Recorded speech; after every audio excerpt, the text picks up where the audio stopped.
making farmers great again. That's what the president says as he visits the heartland. Make farmers great again. We'll tell you what the president's message to farmers is, plus have reaction to his directive to get E15 rolled out year-round. And whether you bleed international red or are loyal to John Deere green, could a black combine be ideal? It's time to grow.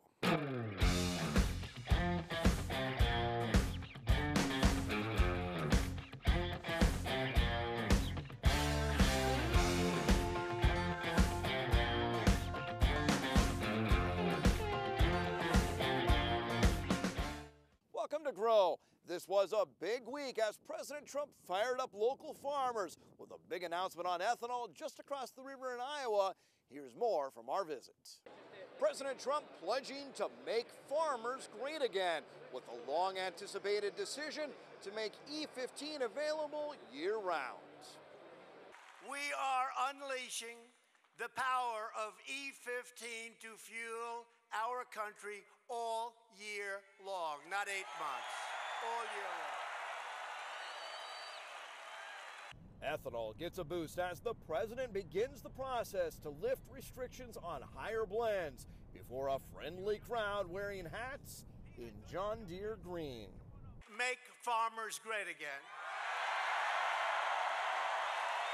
Details of the White House plan remain to be seen, and there are legal hurdles to clear before higher ethanol blends can be sold without restrictions. Still, for farmers, it's welcome news, as is word of a new North American trade deal. We just did a deal, manufacturers, farmers. The deal was so bad, that was a Hillary Clinton deal. The president telling farmers tax relief will save some struggling in difficult times in rural America. You can leave your beautiful farm to your children and they won't have to pay any taxes. They won't have to go to your local banker, borrow money, and end up losing the farm, which was happening. There was no mention of the farm bill Congress has failed to deliver, but farmers here saying the president delivered a win on ethanol. Promises made, promises kept. We're still waiting to see details of that E15 announcement, but in the long term, farmers say it could mean millions more bushels of corn being used. Steve White, NTV News, Council Bluffs. In studio with Valerie, what's going on? Federal prosecutors say Tom Brennan, his son James, and family friend Michael Potter have each agreed to plead guilty to one count of wire fraud. Prosecutors say the three conspired with the owner of a large Iowa-based company to dupe customers nationwide who thought they were buying grains that had been grown organically. All three operated an organic farm in Overton that was certified through the USDA's National Organic Program, which requires crops to be grown without the use of fertilizers, sewage, sludge, and other substances. From 2010 through 2017, the trio sold non-organic grain directly to customers and to an Iowa-based company which is accused of being a co-conspirator. Court documents indicate that the Brennans and Potter are cooperating, signaling that additional charges may be coming against the owner of the Iowa company. During his visit, the president says Democrats don't want ethanol, but that's not accurate.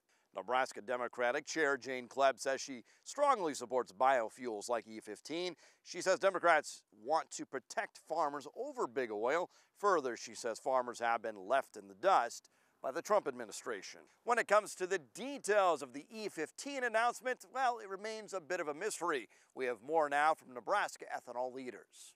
And my administration is protecting ethanol, all right? That's what you want to hear. It was exactly what farmers Jan Ten Benzel and Scott McFeeters wanted to hear. This is a huge announcement for rural America. It's very exciting because people can now use the fuel they want all year round. In this case, fuel that's 15% ethanol, not the 10% that's been the standard. If fully realized, it could have huge implications for the corn-based fuel. If we had full market saturation, it would take 2.5 billion bushels of corn a year just to work that out. At a time when there's a surplus of corn, it creates a new market opportunity. But the president's announcement is not the final word. We're far from out of the woods. Really, the process is just beginning. The announcement is to initiate rulemaking. That's going to be a 45 to 60 day process. Then there's going to be a back and forth with revisions. And then, of course, the rule will actually get published, and then the lawsuits will start. It's almost assured the American Petroleum Institute will sue. The oil industry has fought ethanol in the past and argues this is anti-consumer. Ethanol supporters, though, argue it gives consumers more options, and the president's announcement may spur that. It's going to send that market signal to the retailer that, hey, I can maybe put some infrastructure in the ground now. We're going with E15 year-round, okay?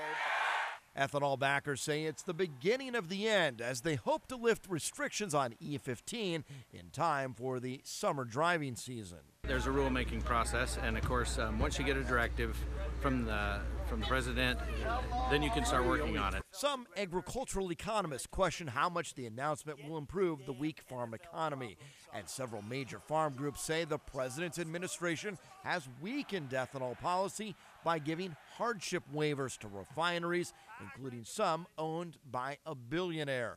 Still, farmers say E15 is a step in the right direction. The farm you save by using E15 and higher blends of ethanol may be your own, and the job you save may be your own.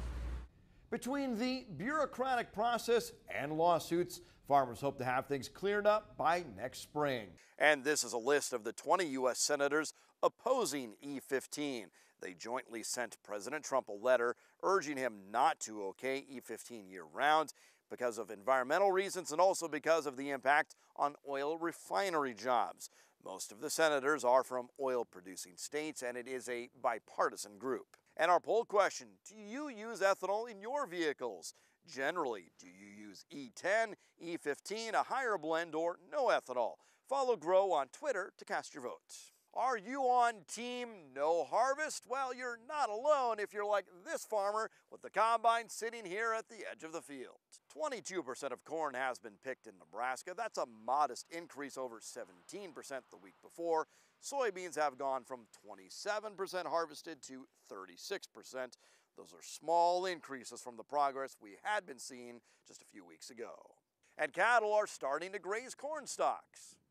The University of Nebraska encourages the practice. It's a good winter feed source and can help break down corn residue. Some farmers worry it will affect crop production. Research shows a small positive impact, if anything. One issue, some ranchers lack access to cornfields and some farmers lack access to cattle. That's why the university created the Crop Residue Exchange, an online resource to help farmers and ranchers connect. And it's not just for grazing corn. Forage cover crops and other crops are included. And we asked you how harvest has been affected by the weather in your area. Some say you're still doing fine, about a third say you're just a little bit behind, but most say they are behind and getting even more concerned about the slow progress. As always, those results are not scientific. Just as you save with generic drugs, could you save with generic seed? Find out next.